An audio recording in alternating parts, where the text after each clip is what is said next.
शक्ती महायज्ञ, शक्ती हे ज्ञान कुंभ आहे. या कुंभामध्ये दिवसभरही दातृत्व केलं तर कमीच पडतं. असा महाकुंभ ज्ञानयज्ञ असलेला त्याच्या सहाय्यासाठी अवताळ भोवतालतून आलेले जे परिसरातले पाहुणे मंडळी आहे, आता आमच्या महाराजांनी सेवा केली. अतिशय उत्कृष्ट ज्ञानयज्ञामध्ये त्यांनी आपलं योगदान दिलं आणि कथेचा अर्थ आणि भावार्थ दोन्हीचाही दृष्टिकोन अतिशय उत्तम रीतीने आमच्या समोर ठेवला. तरी अशा आलेल्या संतांचं आमच्याकडून अभिनंदन स्वागत आहे. तरी काही हरकत नाही, माझ्या वाट्याला आलेली सेवा आहे. त्या सेवेचं आताच त्यांनी सांगितलं. राजा भरताची शंका आहे. काय आहे? मारुत्र्या चाललेल्या आहेत, तरी पण भरताला वाटतं माझ्या डोक्यावर कुणीतरी दुष्ट जातो का काय, म्हणून त्याच्याबद्दल तिघा जणांचं वर्णन यथास्थिती केलेलं आहे. म्हणून आता वाचलेली वही वाचू आपण. हे बडे प्राप्तीचे दाते, जे कष्ट ते धन जनाते, इतराची कोण पुसे ते सुखी समजते संगतीची. गावबा म्हणून तुम्हा आम्हाला सांगतो श्रोते हो, मनुष्य देहाचा अधिकार केवढा आहे. काय सांगतात?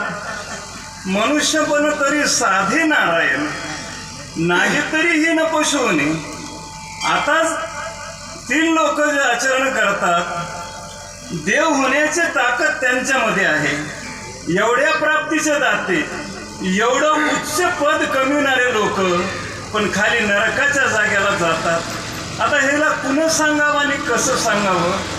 ज्या मनुष्य देहामध्ये आला असता, परमार्थ केला असता, परमार्थ करा कसा करा? विषयाचा संग सोडा, विषय सोडा. विषय पद्धती आहे, विहित आणि निषिद्ध आहे. धन जमा करा, विहित पद्धतीनं जोडून या धन उत्तम व्यवहारे. विषय भोगा, कोय कसे विषय भोगा, तरी सौपत्नी वाचोनी ना तळावी अन्य कामिनी.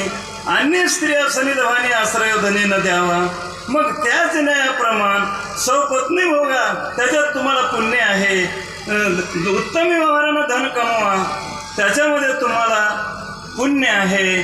आणि जे मद्यपान करताना त्याच्याबद्दल तुपासारखा, दह्यासारखा चांगला पदार्थ खा, त्याच्यामध्ये तुमच्या शरीराची पुष्टी होईल आणि आनंदानं तुम्ही सुखरूप जगाल. मग असा जर तुम्ही व्यवहार केला तर एवढं स्वर्गाला जाताल, वैकुंठाला जाताल. आणि तेच जर व्यवहार असा उलटा केला, एवढी प्राप्तीचे दाते, सवय कष्ट ती धन अर्जनाते.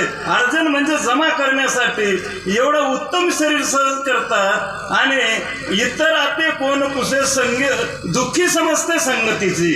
मग दुसऱ्या ज्याला धन कमवण्याची बुद्धी आहे त्याला तुम्ही आम्ही शहाणा समजतो. प्रपंचामधला जो शहाणा माणूस, पैसेवाला माणूस आपण शहाणा समजतो. म्हणून नाथ महाराज आपल्या भाषेमध्ये म्हणले, एवढ्या प्राप्तीचं ह्याला एवढे पैसे कमवाय आले पण दुःखी झाला. कसा दुःखी झाला? त्याला देवधर्म कळाला नाही, म्हणून त्याने आपल्या बुद्धीचा वापर देवासाठी केला असता तर देव होत होता, पण पैशामध्ये मातीत घातला. देव धर्म नेनती काही पर्वकाळ ठाऊका नाही, श्राद्धाची संभावना नाही, निराश पायी सदा पितरा.